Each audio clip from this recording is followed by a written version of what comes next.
আমাৰ সাংবাদিক বন্ধুসকলক ধন্যবাদ দিছোঁ। এতিয়া কথা হ'ল 1 নম্বৰ মাহাতুলি জিলা পৰিষদৰ প্ৰাৰ্থী হিচাপে মই কৈ আছোঁ,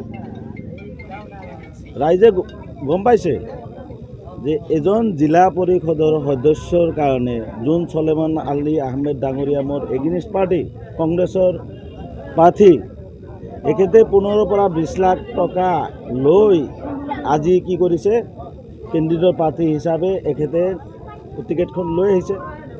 আৰু এইখানে জল পটপটকৈ আমাৰ মাহাতুলি জিলা পৰিষদৰ গোটেই ৰাইজে গম পায়। এখেতে বিগত 5টা বছৰ কিসমত কানমি গাঁও পঞ্চায়তত 5টা বছৰে কাৰ্যকাল চলাই আহিলে, কিন্তু কিমানখিনি উন্নয়ন কৰিছে ৰাইজে গম পায়। এখেতৰ নামত দুৰ্নীতিৰ ওপৰত ঘৰৰ নামত টকা লোৱা 10,000 টকা লোৱাৰ মহামান্য আদালতত সেই কেছ চলি আছে, ৰাইজে গম পায়। যিজন কেণ্ডিডেটে নেকি জিলা পৰিষদৰ এই সদস্য প্ৰাৰ্থী হৈ আছে, এখেতে আমি বেছি দিন হোৱা নাই আৰু 15-20 দিন আগৰ পৰাই আমি গম পাইছোঁ যে ৱাৰ্ড মেম্বাৰৰ কাৰণেহে দৌৰি আছে। আৰু সেই ব্যক্তিয়ে যেতিয়া 15 পৰা 20 লাখ টকা লৈ জিলা পৰিষদৰ সদস্য প্ৰাৰ্থী লৈ আহিল, তেতিয়া ৰাইজে গম পাই গৈছে যে নাই, আমি আচলতে এই দুৰ্নীতিৰ লগত নাথাকোঁ। যোনে উন্নয়ন কৰিব, যোন উপযুক্ত কেণ্ডিডেট হয়, সেই প্ৰাৰ্থীক আমি ভোট দিম।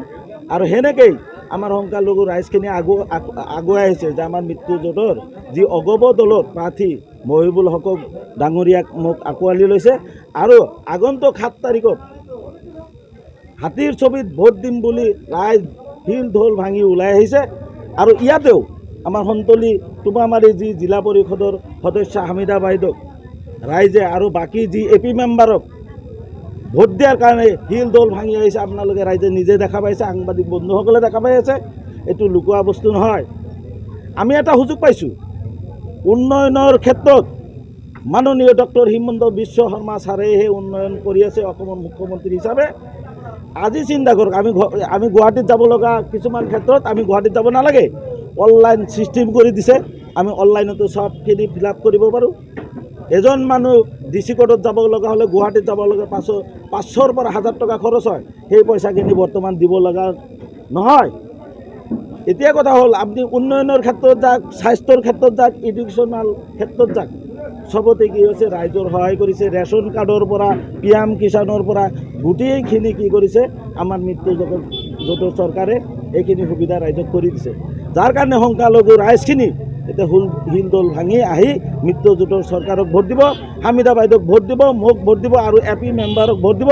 আৰু সিহঁতে জিকি মাননীয় মুখ্যমন্ত্ৰীৰ পৰা যি স্কিম আনিব লাগে, যি আঁচনি দিব লাগে, ৰাইজৰ মাজত বিতৰণ কৰিব। আৰু সেই অঞ্চলখিনি আমাৰ ডেভেলপ হ'ব, এইখিনি মোৰ কামনা। তেওঁ UDFৰ লগত, এইবাৰ কংগ্ৰেছৰ লগত আহিছে আৰু আমি গম পাইছোঁ তেওঁ হেনো 20 লাখ টকা দি প্ৰাৰ্থিত্ব লৈছে। ৰাইজে তেখেতক বিদায় দিছে, কংগ্ৰেছক বিদায় দিছে।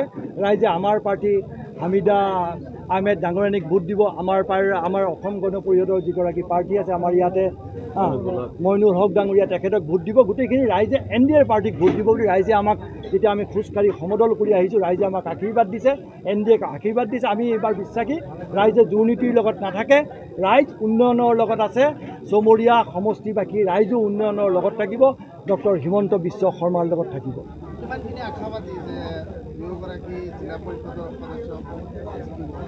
চাওক, আপোনালোকক মই এটা কথা ক'লোঁ, আপোনালোকে গম পায় যে ৰকিবুল হুছেইনৰ চামুগুৰি সমষ্টিত কোনেও কল্পনা কৰা নাছিল যে ৰকিবুল হুছেইনৰ চামুগুৰি সমষ্টিৰ পৰা ভাৰতীয় জনতা পাৰ্টীৰ সাধাৰণ সম্পাদক দীপ্লু ৰঞ্জন শৰ্মাই বিধায়ক হৈ ওলাই আহিব, হয় নহয়? এতিয়া হয়তো মানুহে ভবা নাই, মানুহে মনত স্থিৰ কৰি থৈছে, মনে মনে স্থিৰ কৰি থৈছে। কাৰণ তেওঁলোকে ভোটদানৰ জৰিয়তে দেখাই দিব এইবাৰ NDAৰ পাৰ্টীক তেওঁলোকে ভোট দিব আৰু আমাৰ পাৰ্টী গোটেইখিনিকে তেওঁলোকে মানে জয়যুক্ত কৰাব।